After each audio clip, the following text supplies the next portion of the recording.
Áhoji pri Piešťanoch na prvom jarnom tréningu. Ráno sme boli trošku motorku, teraz trochu pojazdiť na novom bicykli. Zimná príprava bola dobrá, silová, teraz sa trošku vyšvíhať a doladiť bicykel a myslím si, že som pripravený na sezónu.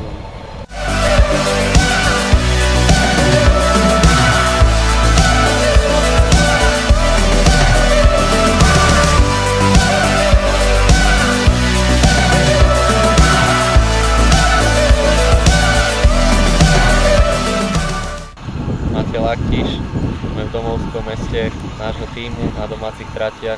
Sme tu už od rána, dnešok sme začali ranným motocrossom. Teraz sa nachádzame na Áhoji, je to jeden z prvých jarných tréningov. Ladíme bicykle, v podstate ohodené takisto až na pár zmien, ako je na Pinách a Píla Shaman Racing. Príprava tento rok bola trošku ľahšia skrz početné školské povinnosti, ale snažíme sa využiť každú voľnú chvíľu, hlavne víkendy, rozjazdiť sa.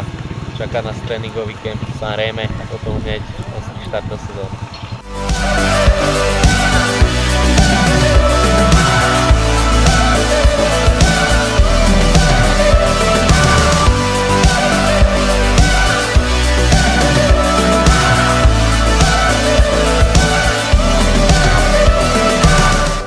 Lukáš Učeň, môj domovský kopec Ahoj nad mestom Snou.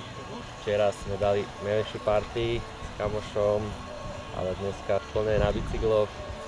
Slniečko svieti, teplúčko.